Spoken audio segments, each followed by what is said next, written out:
Boa noite, meus irmãos. Que Jesus nos abençoe. Que Jesus nos envolva em vibrações de muita luz, de muita paz. Que todos nós possamos desfrutar desse ambiente maravilhoso, né, que está aqui nesse momento. E para nos prepararmos, né, para o estudo dessa noite, eu abri a leitura de número 112 do livro Vinha de Luz, do Espírito Emmanuel, pela psicografia de Chico Xavier, cujo título é Ciência e Temperança. E a ciência, a temperança. A temperança, a paciência. A paciência, a piedade. Segundo Pedro, capítulo 1, versículo 6. Quem sabe precisa ser sóbrio. Não vale saber para destruir. Muita gente, aos primeiros contatos com a fonte do conhecimento, assume atitudes contraditórias, impondo ideias, golpeando aqui e acolá, semelhantes expositores do saber, nada mais realizam que a perturbação.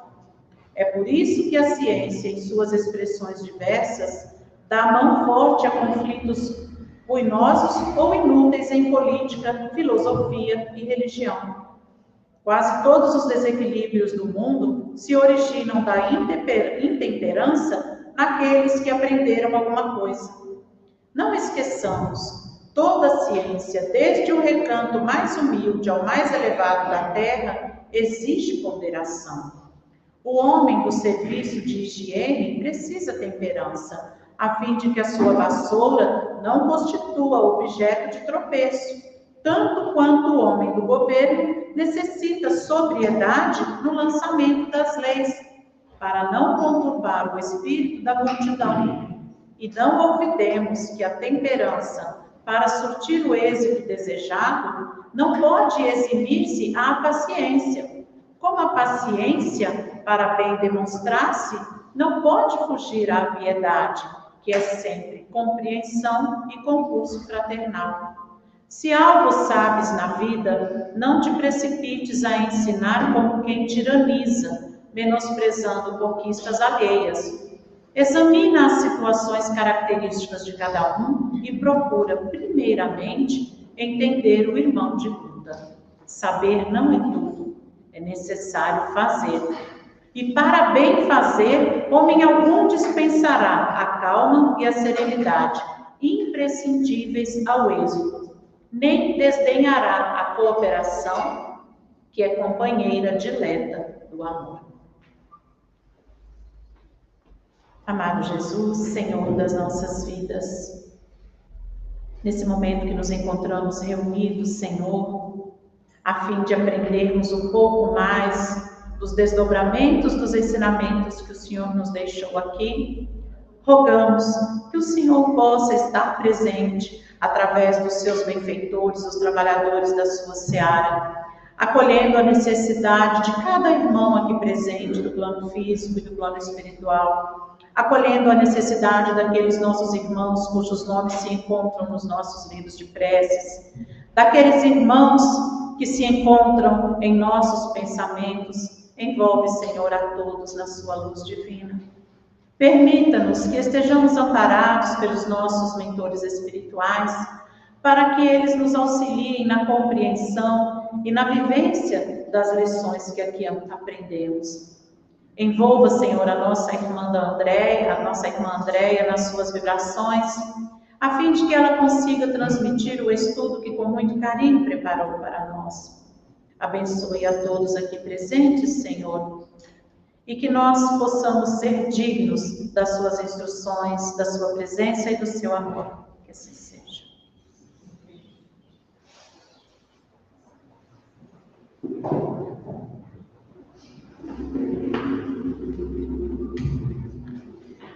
Uma boa noite para todos nós, dos dois planos de vida. Nós agradecemos a oportunidade de estarmos mais uma vez aqui para nós falarmos um pouco de doutrina espírita. Lembrando que esse ano nós estamos contemplando o Evangelho segundo o Espiritismo, porque ele está completando 160 anos da sua publicação. E aí hoje nós vamos falar do capítulo 5 dessa obra, um capítulo grande, muito grande, tão grande que possivelmente a gente tentou condensar tudo numa só fala. Eu acho que nós vamos ter que ter uma parte 1 e parte 2, para a gente poder contemplar realmente todos os temas de uma forma que seja de qualidade para todos nós que aqui estamos. Mas vamos ver o que vai ser hoje, né? Então, nós encontramos ali bem-aventurados os aflitos, e isso faz com que a gente pense assim, numa das coisas que mais nos mobilizam no mundo, que é a dor. E a gente entender as causas da dor é alguma coisa que traz um esclarecimento, abre as nossas mentes, os nossos corações em uma outra dimensão, vamos dizer assim, né? Então, bem-aventurados os aflitos, então seria bem-aventurados aqueles que sofrem. Mas será que nós precisamos de passar e sofrer para dizer que nós vamos nos tornar espíritos melhores? E será que toda dor tem causa como a gente pensa? Será que tudo é exatamente como a gente tem arraigado nos nossos pensamentos? Como a gente costuma fazer, a gente vai trazer umas questões para cada um fazer para si mesmo, né? Então, bem-aventurados os que sofrem, ele é um capítulo, vamos dizer assim, que sintetiza bem todas as dores do homem. E nós vamos ver que nessa primeira parte desse capítulo, nós vamos ver sobre várias causas das nossas dores, do nosso sofrimento, mas também nós vamos poder refletir nessas causas de uma forma um pouco mais alargada, né? Então, vamos dizer assim que a dor é o reencontro do espírito com as necessidades que ele possui para ele ser melhor.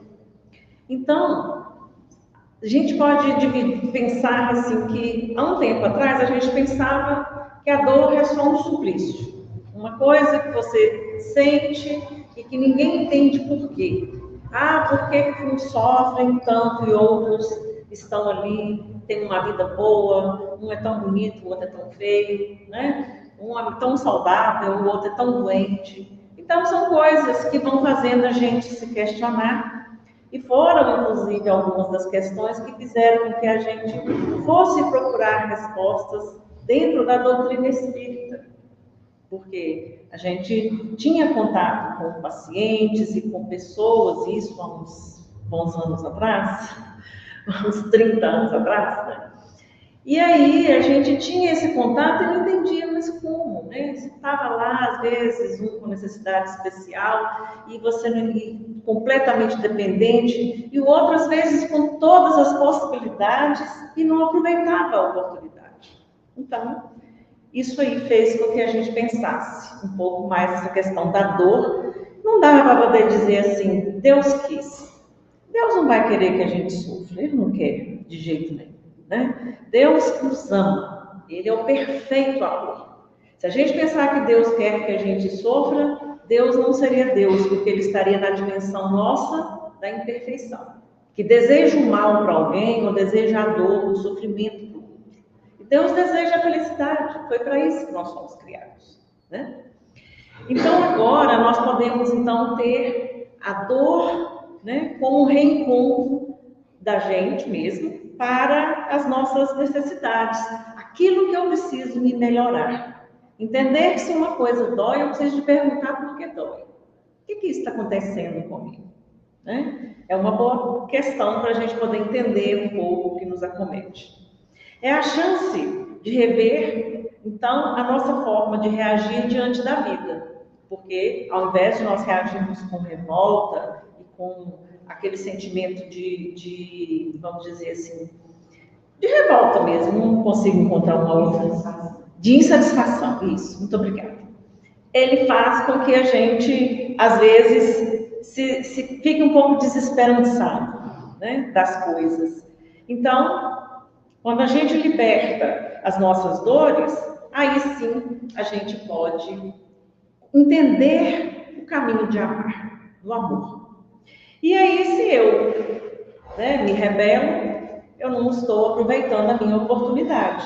Então, nós precisamos pensar o seguinte: se eu passo por determinada experiência, existe uma questão para eu aprender ali. A questão é que a gente tenha que, para isso, olhar para essa dor. E é tudo que a gente não quer, olhar para o sofrimento, né?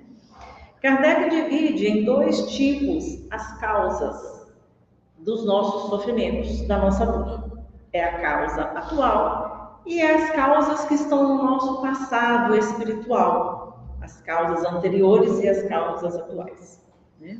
Então, é preciso, então, essa compreensão dessas causas das nossas aflições e entender que quando nós vamos para o plano espiritual, sofremos aqui, chegamos lá, entendemos o porquê sofremos, nos melhoramos, né? Aprendemos com aqueles que vão nos auxiliar, tentamos nos melhorar e nos melhoramos. É preciso que a gente venha para provar se nós aprendemos mesmo. Quando vier o véu do esquecimento, se eu vou manter isso, se isso realmente criou raiz dentro de mim. Porque é o que vai provar o meu aprendizado, vamos assim dizer, né? Então, a prova seria para nós crescermos com ela. Seria, vamos dizer assim, entender o que seria um bem sofrer. Mas como que eu posso dizer bem-aventurado se eu estou aflito? Como é que é isso, né?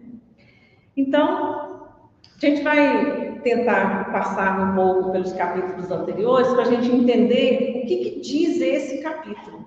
Porque no capítulo 1 do Evangelho,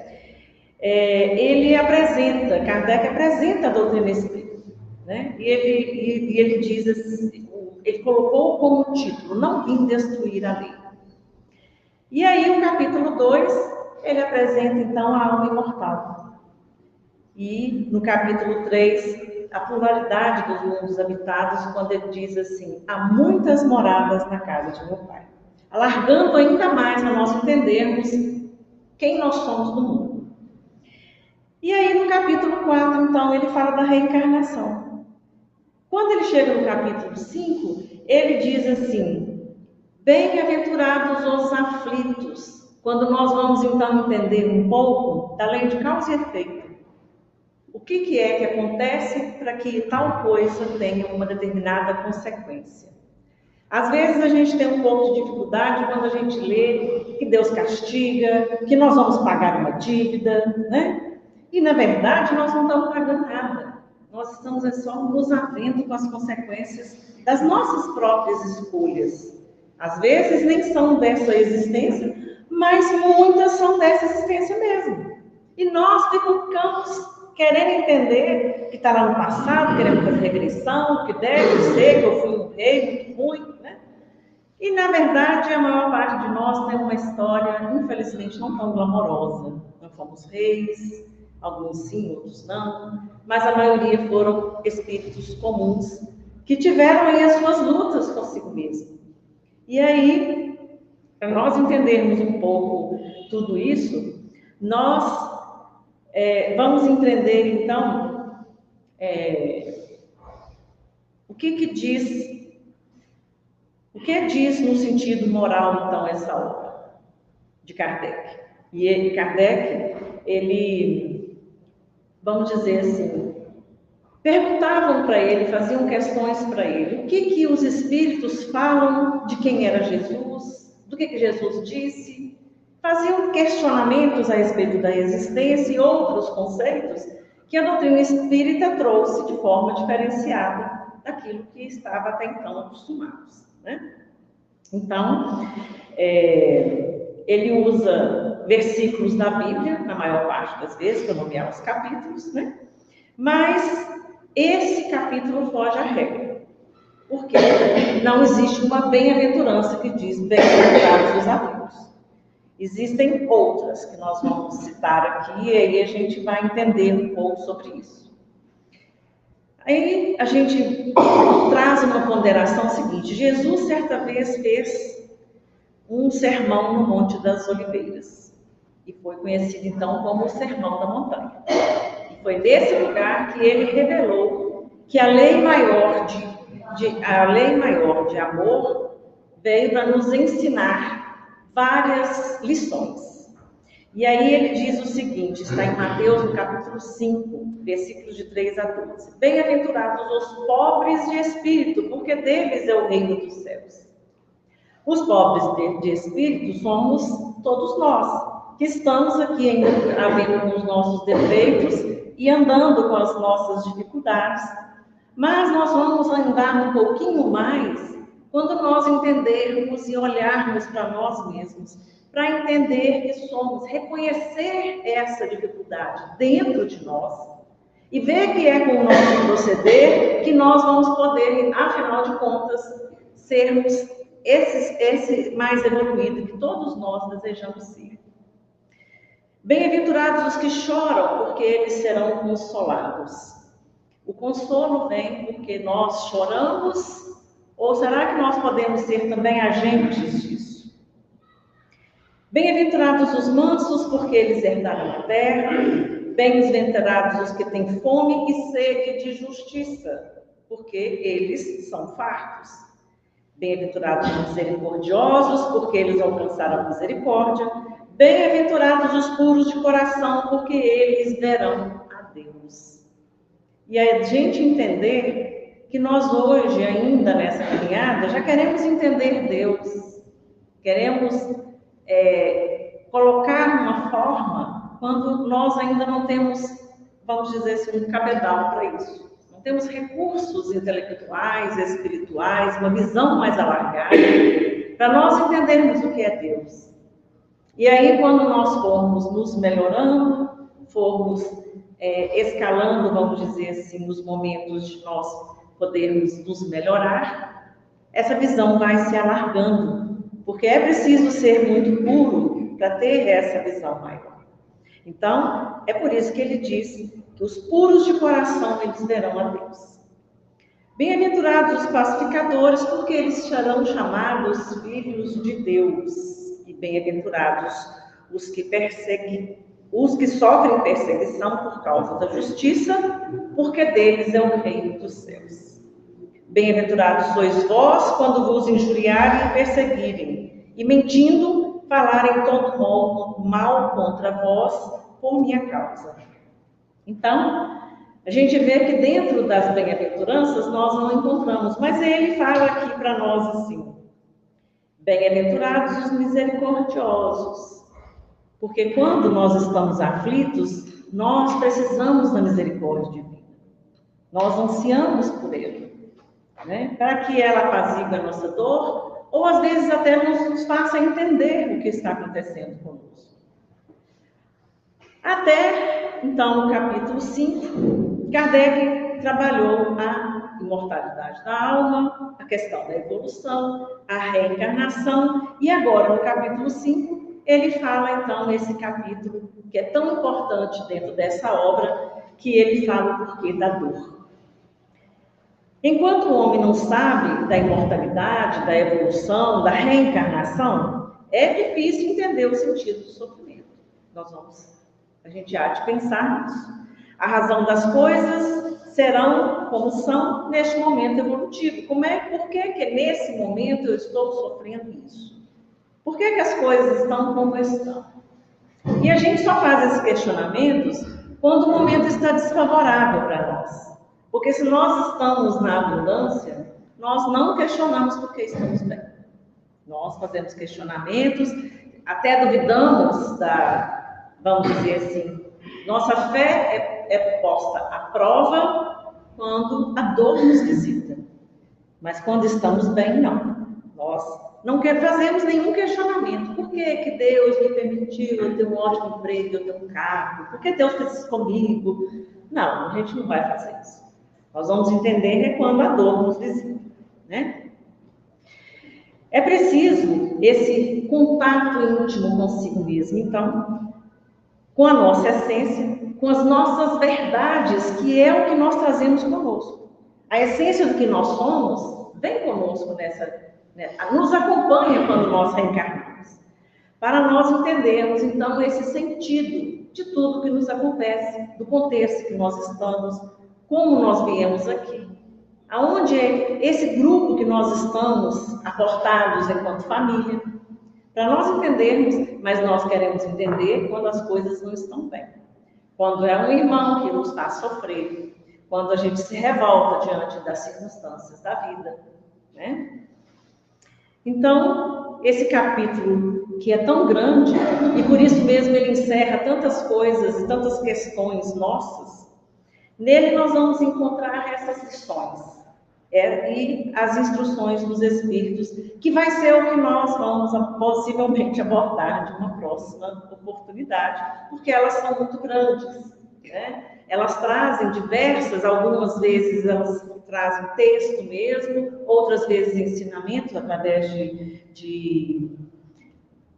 do texto, né? E também respostas interessantes de quando os espíritos, Kardec indaga nas reuniões mediúnicas, e aí trazem respostas muito interessantes sobre essas questões que estão na instrução dos espíritos. Então, nós encontramos essas explicações aí nessa parte. E ele inicia o capítulo com a questão sobre as causas das aflições. Tem uma tendência entre nós, vamos dizer assim, entre espíritas, e não é o espiritismo que faz isso, somos nós que temos essa tendência, né? De remeter todas as causas que estão vinculadas ao passado como se elas fossem a causa de tudo que nos acontece na vida toda. Já não procuramos, né, aquilo que nós não entendemos na existência atual. Não é que nós vamos relevar, vamos dizer assim, o agora, e que nós vamos colocar tudo no passado. Não é isso que a gente deve fazer. Mas é preciso que, então, nesse momento, no capítulo, ele não fala só das atuais, mas ele fala das causas anteriores. Então, nós precisamos pensar que nós podemos tentar encobrir as nossas responsabilidades atuais, atribuindo a causa a outras pessoas, ao mundo externo. Foi porque eu nasci num ambiente ruim, foi porque meu pai não era bom, foi porque minha mãe era feia, foi porque é sempre o outro, né? E nós não somos assim tão ingênuos, né? Para poder entender que nós temos a nossa parcela de responsabilidades. As nossas escolhas e as coisas que nós fazemos hoje, na nossa vida atual, elas são muitas vezes as causas do que nos acontece, e nós ficamos procurando muitas vezes essas coisas aí no passado, no nosso passado espiritual. E aí, só podemos pensar em causas anteriores quando as nossas ações hoje não justificarem mais essas dores. Então, aquilo que nos aflige agora, eu preciso de passar por dentro de mim e fazer uma seguinte pergunta: o que eu tenho feito que está fazendo, contribuindo para isso que está me acontecendo? Quando eu pego uma experiência, né, vamos dizer, eu fiz tudo o que eu podia para eu ser uma pessoa melhor, mas eu não consigo ir adiante. Será que é porque é um karma? Será que está no meu passado? Será que eu sou um infeliz? Né? Mas também tem circunstâncias que a gente pode pensar. Por exemplo, eu estou aqui no centro e vou atravessar a rua, eu estava ali direitinho na calçada, vem uma pessoa lá com um carro, etc, e tal, e me atropela. Né? Aí a gente vai ver que eu fiz tudo que eu podia, eu estava na calçada, segura, etc e tal. Mas veio um outro que causou isso. Será que existe um determinismo de que isso vá acontecer? É uma questão, né? Outra coisa é quando você nasce com alguma patologia. Eu nasci surdo, eu nasci sem um membro. Então, por que será isso? Será que eu fiz alguma coisa agora que eu merecesse nascer assim? Aí nós já podemos pensar na anterioridade dessas causas. porque nós trazemos conosco, cada um muito particular, nós somos únicos, trazemos dentro da nossa história necessidades para o nosso aprimoramento, e isso tem seus mecanismos, vamos dizer assim. Então, todas as vezes que nós estamos num conflito, ou que nós estamos numa dificuldade, nós precisamos de fazer a seguinte pergunta: eu sou o responsável por isso? Se eu vejo alguma coisa assim, por exemplo, às vezes eu quero arranjar um romance ou um bom casamento, mas eu sou um tipo de pessoa que afasta as pessoas. Às vezes eu sou muito antipático, eu sou muito invasivo, eu sou alguma coisa que nos afasta. E aí a gente pensa, fala, será que eu estou, né? O que está acontecendo? Muito possivelmente eu posso encontrar nessa existência mesmo a causa daquilo que eu não estou conseguindo comprovar. Mas isso aí não quer dizer do passado que eu trouxe um karma, que eu não vou casar, então com isso eu não vou ter filhos e etc e tal. Muitas vezes são das nossas escolhas mesmo, das nossas características da nossa existência atual. Então nós precisamos de assumir essa responsabilidade para que isso se faça e comece a ser um agente de transformação dentro de mim. Porque aí eu começo a me conhecer, eu começo a entender características do meu comportamento que estão me levando a não conseguir X objetivo que eu almejo, né? Então, esse primeiro momento, ele é muito importante. Mas fica também para nós uma reflexão seguinte: às vezes nós gastamos muito tempo, porque tempo ou você investe ou você gasta, né? Às vezes nós gastamos muito tempo tentando entender algumas causas e com isso nós ficamos parados no tempo. Ficamos naquele presente ali sem fazer o próximo passo que vai construir o futuro e que assim também vai fazer a obra de hoje, que amanhã vai ser o meu passado. Então, quando a gente fica muito na inércia, ou esperando que vamos dizer assim, uma ajuda divina venha, e às vezes a gente espera que as coisas venham como por um milagre. Ah, não, mas eu tenho muita fé em Deus que isso vai se resolver, mas se a gente não se movimentar, não vai, né? Tem coisas que estão realmente nas mãos da divindade. Mas a maioria das coisas nós podemos fazer alguma coisa. E Deus nos dá o recurso quando nós aqui viemos, né? Se eu venho com um corpo perfeito, o que eu tenho feito de bom com essa oportunidade, onde eu não nasci com um defeito, onde eu não vim sem uma visão, onde eu não vim com nenhum compromisso. Talvez até sem eu merecer. Então, alguma coisa para a gente se questionar, né? E aí, não remeter então a esse passado e assumir as nossas responsabilidades. A primeira das bem-aventuranças, que nós até falamos aqui, bem-aventurados pobres de espírito, ela nos remete a isso porque, se nós reconhecemos que nós somos então esses que podemos errar e que estamos cheios de defeitos, então, se eu entendo as minhas fraquezas, assim eu não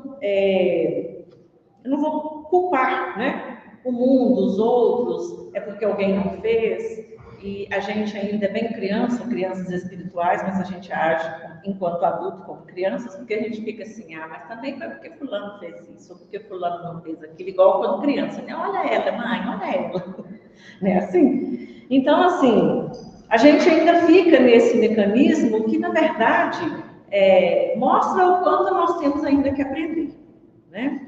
Então, a gente tem essa dificuldade. E, às vezes, a gente fala assim, não, mas eu não deu certo o meu casamento porque foi ela. Foi a minha esposa, foi o meu marido, né? Não, todo relacionamento, seja de irmãos, seja de pais, seja de marido e mulher, tem dois lados. Tem um lado e tem o outro, e existem duas forças ali se relacionando. com as suas histórias, com os seus compromissos, com as suas dificuldades. E a gente sempre quer que o outro seja responsável, porque eu não quero ver o meu defeito. Entender que às vezes eu sou muito possessivo, ou que eu sou muito ciumento, ou que eu sou muito egoísta. A gente não quer entender essas coisas. Então fica mais fácil ser o outro, o culpado, o responsável, né? Vamos falar o responsável, porque se trata, afinal de contas, de escolhas. E isso não tem causa em vidas passadas. Isso tem causa na nossa vida atual, onde nós ainda não nos melhoramos, não deixamos de ser um pouquinho mais egoístas, nós não tornamos uma pessoa que cede mais, ou que ama um pouco mais. A gente quer ser amado. A gente sempre quer que alguém nos trate bem. Mas não estamos tão dispostos a tratar as pessoas tão bem como nós queremos que as pessoas nos tratem. É onde está o grande aprendizado de nós convivermos. E no mês passado nós trabalhamos aí as relações familiares, e é o primeiro núcleo onde a gente aprende. Nós temos visto hoje, a gente fala hoje, é a atualidade, não é no dia de hoje, nesse ano, mas nós temos visto assim, uma mudança muito radical com relação a valores, coisas como respeito, como você entender o lugar do outro, você respeitar o que é do outro, está em desuso. As crianças jovens, né, as crianças ali muito ainda pequenas, recebem tudo o que elas querem, né? Mas o que elas querem, talvez, e a psicologia explica um pouco isso, porque às vezes as crianças pedem coisas para terem colo, para terem as pessoas, para terem a mãe, o pai. E nem sempre quer dizer que essa mãe e que esse pai não possam trabalhar, mas é um tempo de qualidade, né? A gente tem visto aí pelas redes sociais uns vídeos muito interessantes que mostram assim, o pai está lá ninando a criança com o celular na mão. A mãe está olhando para a TV enquanto passa a mão na cabeça da criança, né? É o tempo em que a pessoa realmente está junto, né? E isso é muito importante, porque fez parte da educação da maioria de nós. Nossos pais não eram perfeitos como nós não somos perfeitos. E quando passa o tempo, a gente entende isso mais ainda. No momento em que a gente é adolescente, você não entende porque que seu pai fala que você tem que voltar às 10 horas da noite para casa, que você não pode ficar na rua, e que te castiga se você desobedecer. Né? A gente não entende essas coisas. Até que nós vamos ficando adultos, e aí a gente vai tomando uma distância dos fatos. Isso também é um mecanismo psicológico. E aí, quando a gente toma uma distância dos fatos, nós começamos a entender os nossos pais, aqueles que são os nossos tutores, seja se não tivermos pais, né? E aí, tudo isso para mostrar que nós temos limites e que nós podemos fazer melhor os nossos relacionamentos e causar menos dores, tanto para nós como para o outro, porque no mundo nós vamos ter as dores que são inerentes da nossa caminhada. Por que a gente tem que piorar a situação? Tem que fazer, tipo assim, se está fácil, por que não fazer difícil, né? E não tem porquê isso, certo? Então, nessa dinâmica, é um momento de nós reconhecermos que nós fazemos muita besteira e nós precisamos mudar. É quando nós, então, olhamos para nós mesmos e nós vamos, assim, nos libertando dessas coisas que vão fazendo e minando a nossa forma de lidar com aqueles que estão à nossa volta e que a gente não quer apartar deles. Mas, muitas vezes, nós não conseguimos encontrar em nós e reconhecer. Às vezes a gente encontra, mas a gente não reconhece as nossas dificuldades, né? Com isso, se eu começo a entender isso, eu vou assumir a responsabilidade sobre aquilo que eu estou fazendo, ou como eu me relaciono. E isso faz com que a gente tenha um pouco de liberdade, se a gente entender direitinho, porque eu me entendendo, eu vou poder encontrar as formas onde eu posso fazer aquela ter aquela mesma atitude que não seja, afinal de contas, que vai me apartar de alguém ou que vai lesar aqueles que estão a caminho comigo, né? Então, nós entendemos que se nós fazemos então essa reflexão e eu tento encontrar em mim as causas do que vem as dores, e aí eu chego à conclusão, não encontrei em mim. Eu fiz esse caminho e realmente hoje eu não tenho uma explicação para isso. Então, aí sim, nós vamos entender que tem causas anteriores que vão justificar essas dores que aportam na nossa vida agora. Mas antes que a gente faça isso, é preciso que a gente entenda que nós precisamos de fazer esse caminho interno para a gente tentar separar aquilo que eu posso modificar porque é da minha estrada hoje e aquilo que está lá no meu passado, mas que hoje também eu posso modificar, porque se eu tentar ser uma pessoa melhor hoje, eu vou sair dessa existência de Kim melhor, talvez eu vou sanar um pouco dos meus compromissos e o porquê de que eu sofro hoje. Será que tem necessidade da gente se lembrar? Né? A gente tem essa curiosidade? Nós podemos então considerar uma coisa que a gente começou aqui na nossa fala interrogando. Uma doença hereditária, que faz com que alguém nasça, vai vir para essa existência com uma patologia e às vezes grave, e que compromete essa existência. Isso seria uma coisa do passado? Será que dores, assim, vamos dizer, que a gente não provocou? Esse é um tipo de situação que nós aqui aportamos. Então, nós vamos pensar então um pouco na genética, porque a ciência já andou um pouquinho aí nessa situação, né? E aí, quando nós entendemos, quando nós aqui viemos, juntas-se ali os gametas, e aí vamos formar um ciclo. Existe um material genético que é partilhado ali naquele momento, e que muitas vezes vai determinar essas doenças ou a saúde daquele ser, daquele corpo que está em formação e que vai vir. Existe na ciência um termo que se chama expressão gênica. Essa expressão é o seguinte: ela é uma chave da genética para a expressão dos genes que estão ali no nosso DNA. Aí eu peguei aqui um conceito para a gente entender, porque nós vamos entender um pouco sobre essas modificações da nossa, que inclusive é da nossa vida atual. Expressão gênica ou expressão genética é o processo pelo qual a informação hereditária contida em um gene, tal como a sequência de DNA, é utilizada de modo a formar um produto genético funcional. Nós temos ali frações do nosso DNA, e aí essa fração que está ali ligada a um determinado tipo de patologia ou expressão de uma proteína, ou seja, o que for, ele se torna ativo, né? Torna-se funcional, tal como uma proteína, um RNA, que na verdade o DNA ele faz uma transcrição para o RNA, que faz uma tradução, que faz as proteínas, que é de que nós somos afinal feitos. Né?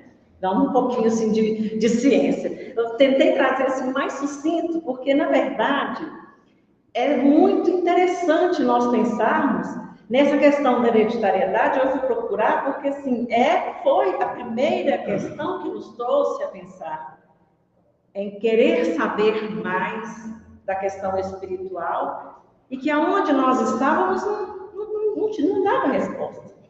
Então, nesse caso, para nós, então, exemplificarmos, vamos dizer que a gente traga aí nesse traçozinho, uma predisposição a uma doença. Que eu trouxe lá, a junção do RNA, está lá, que a gente pode dizer assim, que está lá latente. Né? Vamos dizer que seja por propensão a ter um câncer de próstata, os homens, ou um câncer de mama, as mulheres. Vamos dizer que seja isso. Né? Mas ainda ele está lá. Ele é uma propensão. Não é a doença manifesta, certo? Então, ele está lá, no nosso gene. Aí nós vamos pensar no espírito que tem uma necessidade de desenvolver uma doença. Ele traz consigo essa necessidade de, afinal de contas, passar por essa prova. Nesse processo da formação do ser, que se chama embriogênese, né? Durante esse processo, que ali se dá o processo reencarnatório, aonde o espírito está se ligando até no nascimento de se ligar completamente. Essa doença, ela, ao invés de ser manifesta, ele tem essa necessidade, ela é inibida. Está ali latente. É uma predisposição. Por quê? Ou nós podemos pensar também no inverso, no espírito que ele encarna de pais saudáveis, com uma doença que nenhum deles tinha. Era, então, essas mutações genéticas, que podem ser explicadas por descargas perispirituais, que esse espírito, então, descarrega nesse processo da formação desse corpo, e favorecendo, então, o surgimento dessa doença. Desses pais que não tinham essa propensão, ou não tinham essa predisposição. Então, são duas situações. Eu venho com uma necessidade, com toda a possibilidade de adoecer, mas a doença está latente. Eu venho de pais saudáveis, mas tenho necessidade de adoecer. Então, se nós tivermos, então, uma doença que desenvolve, ou que não, vai depender, né? Se essa propensão que nós estamos falando, né, de ter, ela for ativada pela lei que nós chamamos de causa e efeito, em função da nossa sintonia com as provas de que estão relacionadas com as nossas experiências a partir daí. Eu nasci saudável, com esses pais que têm essa predisposição, isso está lá latente, e aí o que acontece? Eu venho com essa oportunidade pela misericórdia divina de ter um corpo perfeito para eu poder seguir aqui a minha evolução. Eu posso me beneficiar disso. Mas chega aqui eu desvio do caminho. Eu vou por outros caminhos, eu resolvo entrar nos vícios. Eu acho que a vida mais fácil é aquela que está ali se apresentando para mim. E aí, com o passar do tempo, onde eu vou tendo essas vivências, eu vou colocando ali, então, os meus compromissos, colocando ali as minhas más energias, fazendo com que isso que não era, então, dominante, não era determinante, ele possa se manifestar. E aí, muitas vezes, a pessoa fala assim, mas eu era tão saudável. De repente, com 40 anos, eu tenho diabetes, eu tenho pressão alta, eu tenho isso, eu tenho aquilo. E, às vezes, são coisas que nós mesmos vamos fazendo aqui nessa existência. A gente tinha a possibilidade de ter, mas pela nossa invigilância e pelo nosso proceder, não fomos, então, não permitimos, né, que a saúde permanecesse no meu corpo físico, né? Então, vamos dizer que se eu, enquanto mãe, eu preciso de um filho que ele precise passar por uma determinada doença que a minha família possui, então os pais atraem determinados espíritos, né? Que precisam, afinal de contas, passar por essa experiência. Mas nós falamos de uma propensão, que é, então, essa herança de uma possibilidade de a pessoa adoecer ou não. Não é a doença manifesta, né? Mas que pelo meu trabalho e pelo meu aprimoramento, durante a minha experiência aqui, eu posso mudar e até mesmo nem manifestar essa possível patologia. Então, a questão da nossa responsabilidade no que nós podemos desenvolver ou não. Nós tivemos um relato de uma paciente que teve uma neoplasia de mama e que ela relatou para a gente o seguinte: eu entendi exatamente o momento que eu adoeci. E ela localizou e conseguiu perdoar uma raiva muito grande que ela tinha de alguém da família e que ela não conseguia processar de jeito nenhum. Ela entendeu que aquilo ali, ela adoeceu por causa daquilo. E depois, com o tratamento e todas as coisas muito difíceis, né, que vem depois desse processo, ela sobreviveu. Mas ela teve a graça de poder entender o que a adoeceu. Ela poderia não ter tido, talvez ela tinha até uma propensão e tudo mais. E isso vem para poder dizer para nós que nós somos agentes da nossa saúde. Quando nós nos desleixamos de nós mesmos, do nosso interior, da nossa paz de espírito, de como nós enfrentamos os desafios, com a nossa fé, com a nossa perseverança no bem, nós nos adoecemos. O nosso cérebro é uma coisa assim que realmente é muito maravilhoso. E nós temos esse poder de, às vezes, provocar a produção de toxinas que podem ali me adoecer de alguma forma. Então, Jesus, a gente vai lembrar que em determinados momentos, ele fez a cura do corpo, mas a fonte do que adoeceu aquela pessoa, o leproso, o cego, que ele curou, ainda estava lá com a pessoa. Tanto é que ele fala, vá e não peques mais, para que coisa pior não te aconteça. Porque ele entendia esse processo. Olha, eu curei você aqui, mas a causa ainda está aí. Veja o que você vai fazer aí para frente, porque senão a causa está aí, então vai acontecer de novo. Né? Então, o processo de adoecer vai depender do doente, que é o que Jesus disse. Tem uma obra de um autor que chama Martins Peralta, e esse livro até consegui baixar ele na internet, que ele se chama Pensamentos de Emmanuel.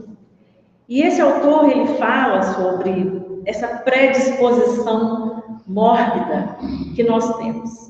O que ele dá nome de predisposição mórbida é o que, digamos assim, que no plano espiritual, eu sou ali um espírito e eu apresento um problema qualquer no meu corpo perispiritual. E quem está no plano espiritual comigo vê essa dificuldade. Vamos dizer que seja no olho, ou que seja um ouvido que não ouve, e ele tem ali alguma coisa, uma energia ruim saindo ali daquele local. O que acontece?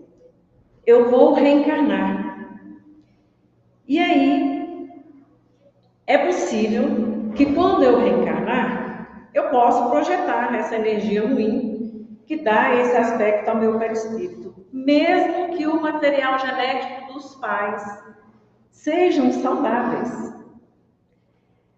Essa energia ruim pode afetar e, afinal de contas, eu nascer com um problema. Mas digamos que eu sou um espírito que tem uma missão no bem, me comprometi a ser uma pessoa melhor e fazer uma obra boa enquanto aqui eu tivesse reencarnado.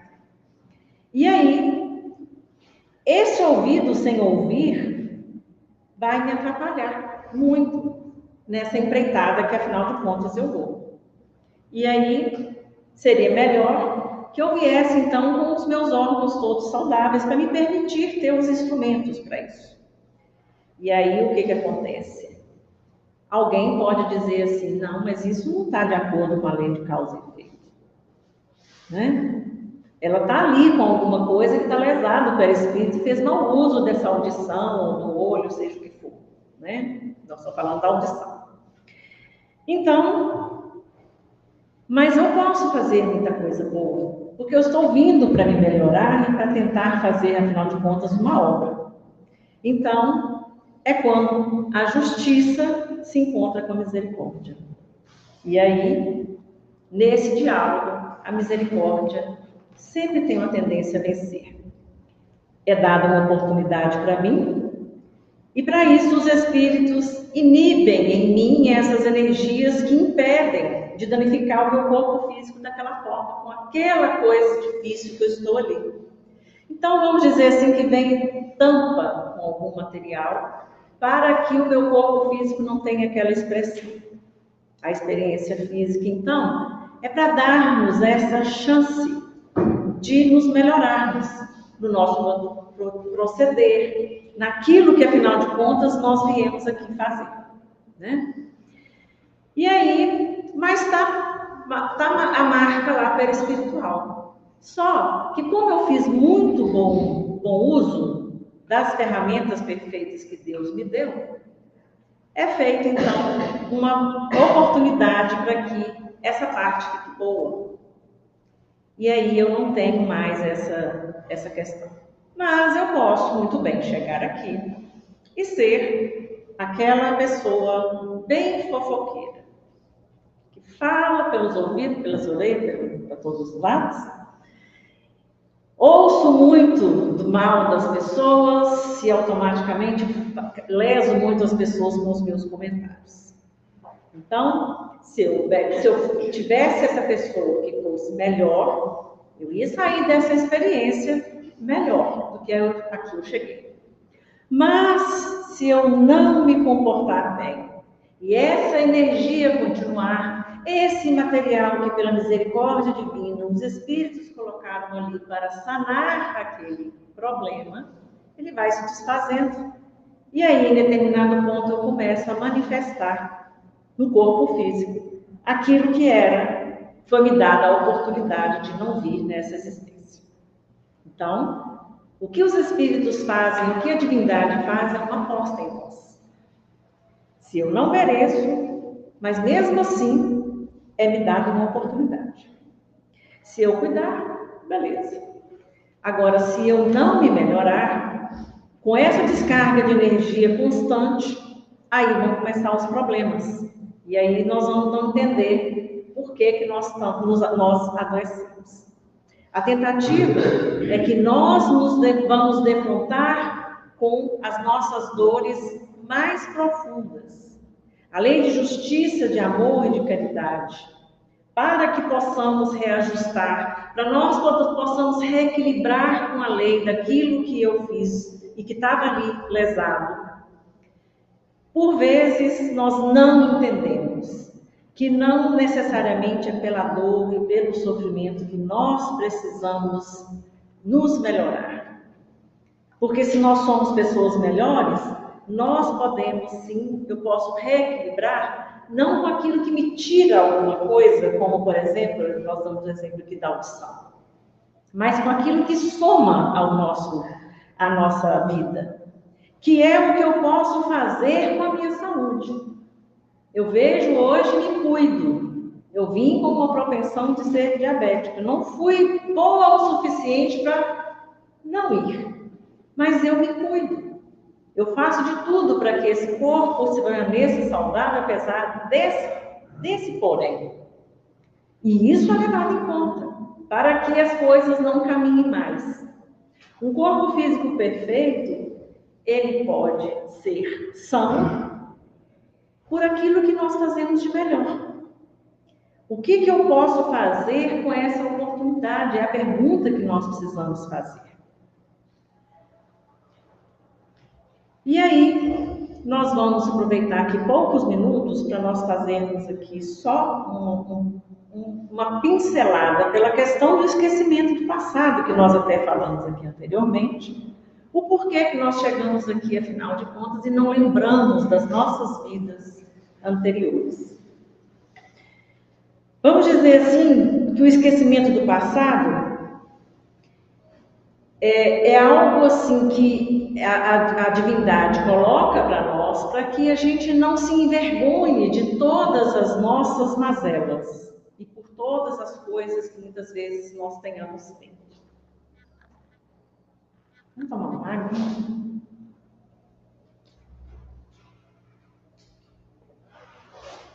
Aí, alguém pode dizer assim, mas por que eu tenho que esquecer? Né? Se eu não lembro o que eu fui, de que adianta? Como é que eu vou me melhorar? Aí que é a questão. Se nós reencarnássemos lembrando daquilo, que não seria então uma reencarnação, seria a mesma encarnação, porque nós estamos lembrando, nós vamos continuar, né? Então, a reencarnação é a oportunidade de um novo começo. Cada vez que nós viemos, nós recomeçamos a caminhada. Mas não recomeçamos cruz. Nós trazemos aquilo que nós somos. Podemos não lembrar das coisas, né? Então, vocês já pensaram o que é conviver com uma pessoa que você não suporta por 5.000 anos, 10.000 anos? Você está lhe lembrando dela? É difícil, né? Acho que foi Edivaldo, né? Que falou uma vez assim, já pensou uma sogra de 10.000 anos? Seria uma coisa horrível, né? Então, longe de falar mal das sogras, viu? Porque tem muitas sogras boas, muita gente boa no mundo, a gente tem que confiar que as pessoas são boas, né? Tem essas piadinhas aí, mas essa que é a verdade. Afinal de contas, se eu reconhecesse no irmão um assassino, será que eu daria conta de conviver com ele do mesmo jeito? O amaria? Ou o perdoaria? Então, eu preciso desse esquecimento. E esse esquecimento é a maior bondade que Deus tem conosco. É a misericórdia divina falando assim, olha, pode começar de novo, vou te dar uma nova oportunidade. Né? E quando se fala do esquecimento nas obras espíritas, se fala do véu do esquecimento. Lembrando que o véu ele é bem fino. Então você pode entrever ali alguma coisa, que são as coisas que nós sentimos assim intuitivamente. Né? Aquelas coisas que você não explica, você vai num lugar e reconhece aquele lugar, mas não sabe como. Ou que você vê numa pessoa uma coisa que você gosta muito de afinidade, você não tem nada, nenhum relacionamento com aquela pessoa, mas a sua simpatia por ela é instantânea assim que você a vê. Né? Então são essas coisas instintivas que vão mostrando para nós, lembrando que às vezes nós podemos ter essas sensações, mas não conseguir identificá-las e está tudo bem. Porque é assim com essa questão do esquecimento, mas com essa parte boa que eu já me tornei, que eu vou conseguir seguir adiante, não reconhecendo que é aquela pessoa a dificuldade, o amor, e eu vou conseguir melhorar a mim como pessoa, como espírito, no relacionamento com o outro. Então, quando nós renascemos, nós precisamos passar pelo esquecimento do passado, para nós esquecermos o que nós fizemos e para nós esquecermos o que os outros fizeram conosco. Esquecer o que nós fizemos para nós é um alívio na nossa consciência, porque nós temos a oportunidade de fazer uma nova história sem ter contato com aquela pessoa, com aquele mal que às vezes eu causei a alguém. Uma pessoa em um estado vegetativo, por exemplo, a pessoa pode pensar assim, mas por que vai manter essa pessoa viva? É um custo para o hospital, a família. Ficar cuidando ali só daquele corpo, às vezes é a necessidade. É um peso social, mas é uma bênção, é uma solução espiritual para aquele que necessita. Já pensou o que não acontece com aquelas pessoas, por exemplo, que lesaram muitas pessoas numa existência só? Se ele permanecer no plano espiritual, ele vai ser perseguido, a consciência dele não vai deixar ele em paz. E às vezes ele precisa de uma assistência como se fosse para um alívio. Ele dá uma respirada para que ele possa, então, programar os próximos passos. Então, o esquecimento do passado é a chave do progresso, do nosso processo evolutivo. É a prova do progresso da humanidade. Isso porque a gente não esquece tudo. Nós esquecemos quem nós fomos, mas não esquecemos quem somos. Né? Aquilo que nós somos mesmo, que é inerente a nós. Os valores que eu adquiri, as minhas verdades, os amores, todas essas conquistas, né? Nós já nascemos com elas, mas elas estão ali latentes. E aí, Quando o capítulo 4 falou da reencarnação, a reencarnação é a prova da mudança do espírito. É quando, então, nós esquecemos isso aí, quem nós somos, mas o que está no nosso íntimo nos acompanha. Viemos, mas temos uma porta entreaberta para vermos aquilo que é essencial. Então, é isso que é o véu do esquecimento. Às vezes, nós temos uma sensação de termos vivido determinadas experiências, mas não temos a certeza, não temos a lembrança, temos as sensações. Vamos, então, encerrar essa fala nossa com uma frase de Buda, que diz o seguinte: se fosse para saber, nasceríamos lembrando. Numa próxima oportunidade, nós vamos falar da segunda parte, cenas do próximo capítulo. Nós agradecemos a oportunidade e que Deus nos abençoe.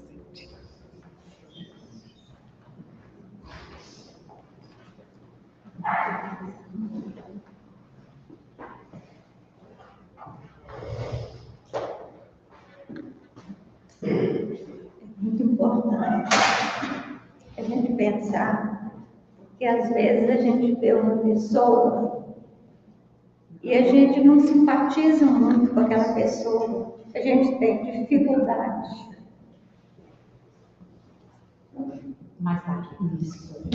Com aquela pessoa.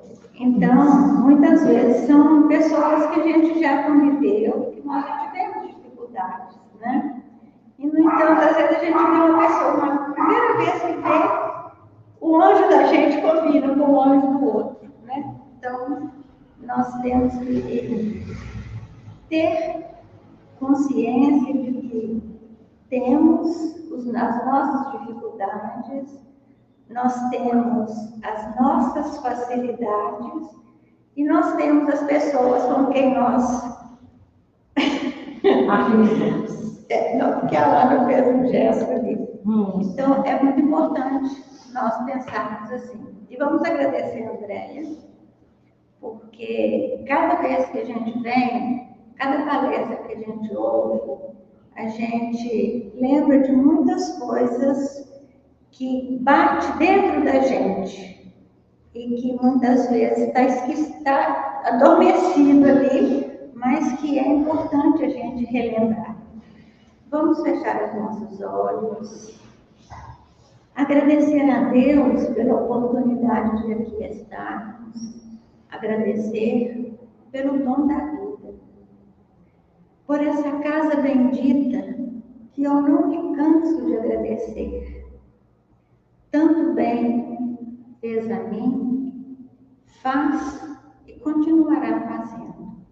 Eu tenho certeza de que todos nós que aqui nos encontramos, com frequência, é uma ligação grande que nós temos com essa casa, com esses amigos espirituais, com o Dr. Bezerra, e que nós precisamos agradecer sempre essa oportunidade, agradecer o dom da vida, agradecer por estarmos aqui, andando, falando, tendo oportunidades de trabalhar, enquanto tantos outros estão em uma cama, estão sem condições até de pensar.